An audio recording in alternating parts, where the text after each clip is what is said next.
unfortunately, I went out drinking with Dennis Rodman and I screwed the whole thing up. So I got fired. Yeah. But you got back.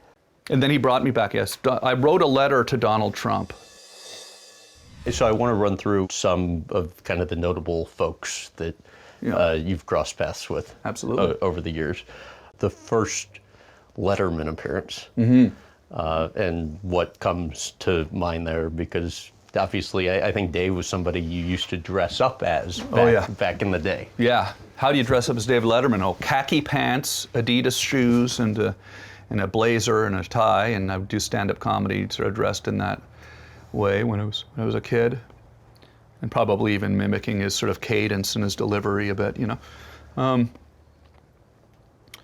I would host the school talent show with, a musician from the school who had a Hammond organ with a Leslie amp, and he'd be Paul Schaefer and I'd be Letterman. We'd put a desk on the stage, and I would do a little talk show and introduce all the bands and stuff at the school. So yeah, I loved Letterman and grew up, and my documentary that's on Prime covers that and follows me into my sort of whole sort of lifelong sort of admiration of David Letterman and me eventually getting to go on his show. But it was surreal. The show too. Yeah. And hosting the show too, yeah, a few years later. It was surreal because like MTV was sort of just sort of realizing that the show was a hit, and then all of a sudden Letterman called and it was just sort of put it over the edge, That's one thing that happened with the Tom Green show, right? It's this little thing that they picked up from Canada. We threw it on the air, and then within weeks, Todd Phillips and Pepsi called, and I'm doing the commercials they ran during the NCAA tournament, the basketball, college basketball, which popped the awareness of me, and then Letterman called, and MTV was just kind of like, what the hell? This is just supposed to be some goofy little show we're putting on, and now all of a sudden Letterman, in New York, everybody, everyone loved Letterman, but in New York he was just the king of New York, right? So people were just kind of, my bosses at MTV were starting to realize, oh, this show is important. He's doing Letterman. That's cool. So that was amazing. I remember standing in the side of the stage, and Biff Henderson comes out. He's actually the floor director of the show, and I'm like, I'm about to go on, and Letterman's over at the desk, and I somehow mustered up the nerve to wave at him before I went on, and he looked over. Hey, and I was like, oh my God, Letterman just looked at me, and then I walked out and did the show, and it was awesome. Couldn't believe it, but yeah, it was cool. That was one of those things that you just can't believe. At the time, just could not believe that was happening, All right, here's somebody who's in the news right now for all the wrong reasons. You get a call from the office of Puff Daddy. Yeah, that's right, yeah. What stands out from that?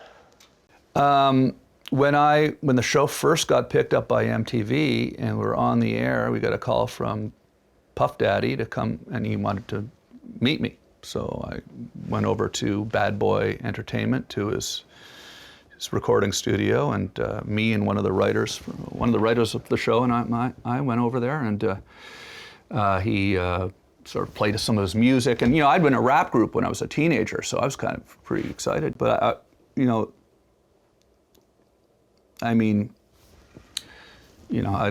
even want to smile talking about the story anymore. It's sort of like I can't even really talk about it anymore in a way, in the new context of what's going on. It's a different story now. It's a different story now. Like I can't. Oh my, it was so amazing, But it's like what's going on now. You sort of don't know what to think about what's happening. But at the time, I sometimes think like I was a little bit naive to the way show business works, like a lot of show business is about relationships and all this type of thing, and I didn't really realize that, and I was so driven to shoot the show.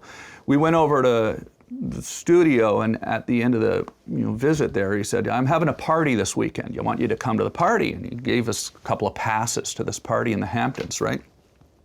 And I went back to the office, and the party was like on the day we were supposed to go shoot some goofy bit on the street. And I just sort of said, well, we can't go to Puffy's party. We got to go make our bit on the street. We got to go film our funny bit, So then one of the producers or something went to the party, and it was like him and his kids and 4 people there hanging out at his house. And the producer showed up with the pass thinking it was going to be some big party, and anyway, so I always thought, at the time, I always thought, oh boy, probably should have gone to that party, but I was too busy, like, you know, delivering a fake pizza to somebody and getting chased by a guy with a hammer in Long Island, you know. But how about the connectivity between you and Eminem?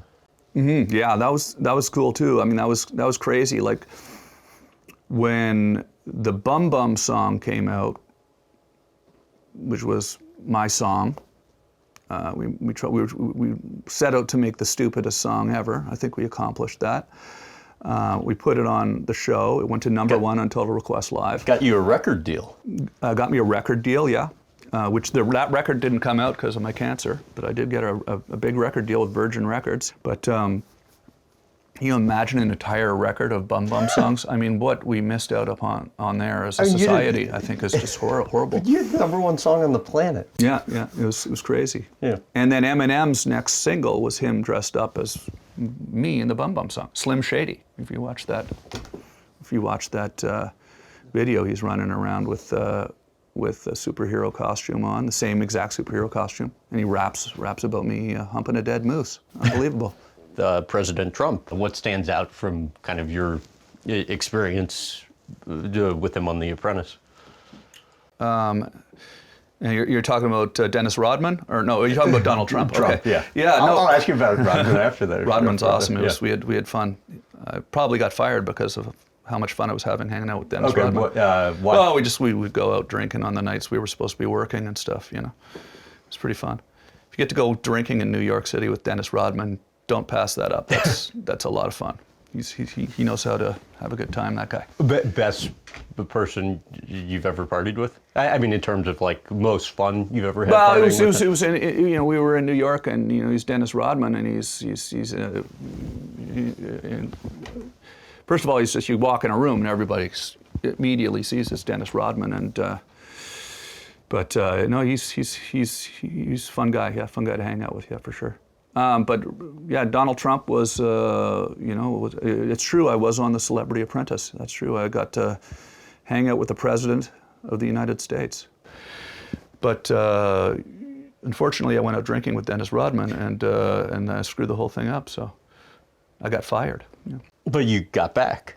And then he brought me back, yes. I wrote a letter to Donald Trump after I got fired on Trump Tower stationery. We were staying in Trump Tower. I wrote a letter. I said, Mr. Trump, you know, I'm a comedian, and I know I got fired because I went out drinking with Dennis, but honestly, I thought it would be funny for the show, and you know, wish you all the best with the show. I just wanted the show to be funny, and you know, thanks for having me on, kind of thing. But completely genuine. Genuine, yeah, absolutely genuine. The next day I got a call from the producers, and they wanted to bring me back, so they brought me back for the final challenge. So I have the distinction of being, you know, they always bring people back for the final episodes who were fired, but they bring like 2 people back or something. Yeah. But I have the distinction of being the earliest person to have been fired to get brought back. They usually bring someone that stayed on to like episode 7 and then got fired. They bring them back. I got fired episode 3, so. Well, I mean, that is cool, though. It's pretty cool, yeah. It's a pretty cool thing. All right, and lastly, your most memorable interaction from having William Shatner as your landlord? Yeah. So when I moved to Los Angeles, I rented a house to live in, and it happened to be William Shatner owned the house in his neighborhood that he rented out, and he was my landlord. And well, a couple of things. I've had a few. He's Canadian, so it was like very exciting to meet this Canadian icon who I grew up watching on Star Trek, and now he's my landlord. Literally would come over to pick up the check from me like once a month, like a couple times. He would just come over. Here you go, you know, you know, paying my rent to Captain Kirk here, you know. But then he actually came in and met with me to play my father in Freddy Got Fingered. And I met with William Shatner, James Woods, John Voight, and Rip Torn.